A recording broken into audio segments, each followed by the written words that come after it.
Mr. President. Majority Leader. We're debating a step that has never been taken in American history. Whether Congress should overrule the voters and overturn a presidential election. I've served 36 years in the Senate. This will be the most important vote I've ever cast. President Trump claims the election was stolen. The assertions range from specific local allegations to constitutional arguments to sweeping conspiracy theories. I supported the president's right to use the legal system. Dozens of lawsuits received hearings in courtrooms all across our country. But over and over, the courts rejected these claims, including all-star judges whom the president himself has nominated.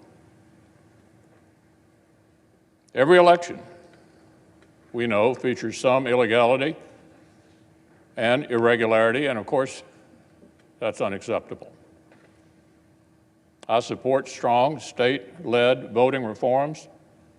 Last year's bizarre pandemic procedures must not become the new norm. But my colleagues, nothing before us proves illegality anywhere near the massive scale that would have tipped the entire election. Nor can public doubt alone justify a radical break when the doubt itself was incited without any evidence. The Constitution gives us here in Congress a limited role. We cannot simply declare ourselves a national board of elections on steroids.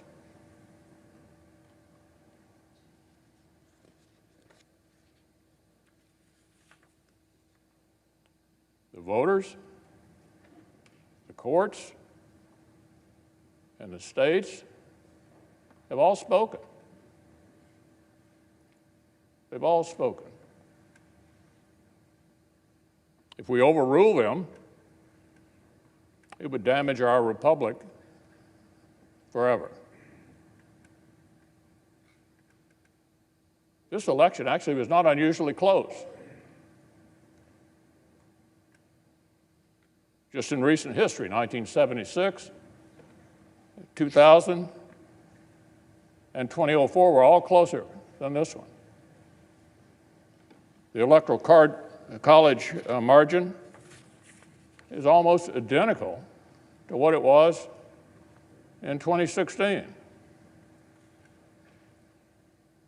this election were overturned by mere allegations from the losing side, our democracy would enter a death spiral. We'd never see the whole nation accept an election again. Every 4 years would be a scramble for power at any cost. The Electoral College, which most of us on this side have been defending for years, would cease to exist, leaving many of our states with no real say at all in choosing a president. The effects would go even beyond the elections themselves.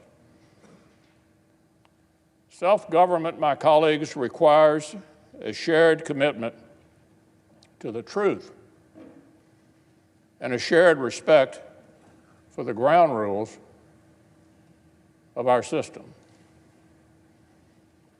We cannot keep drifting apart into two separate tribes with a separate set of facts and separate realities.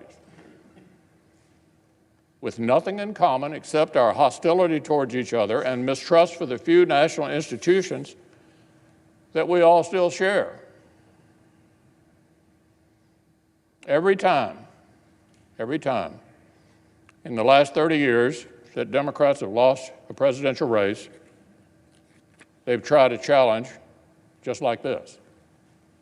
After 2000, after 2004, after 2016. After 2004, a senator joined and forced the same debate. And believe it or not, Democrats like Harry Reid, Dick Durbin, and Hillary Clinton praised them and applauded the stunt. Republicans condemned those baseless efforts back then. And we just spent 4 years condemning Democrats' shameful attacks on the validity of President Trump's own election. So look, there can be no double standard. The media that is outraged today spent 4 years aiding and abetting Democrats' attacks on our institutions after they lost. But we must not imitate and escalate what we repudiate. Our duty is to govern for the public good. The United States Senate has a higher calling than an endless spiral of partisan vengeance. Congress will either override the voters, overrule them, the voters, the states, and the courts for the first time ever, or honor the people's decision. Will either guarantee Democrats' delegitimizing efforts after 2016 become a permanent new routine for both sides, or declare that our nation deserves a lot better than this.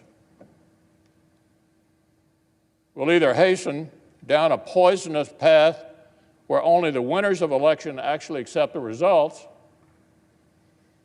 or show we can still muster the patriotic courage that our forebears showed not only in victory but in defeat.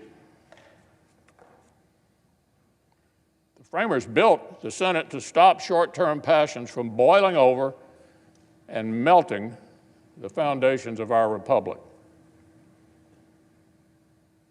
So I believe protecting our constitutional order requires respecting the limits of our own power. It would be unfair and wrong to disenfranchise American voters and overrule the courts and the states on this extraordinarily thin basis. And I will not pretend such a vote would be a harmless protest gesture while relying on others to do the right thing. I will vote to respect the people's decision and defend our system of government as we know it.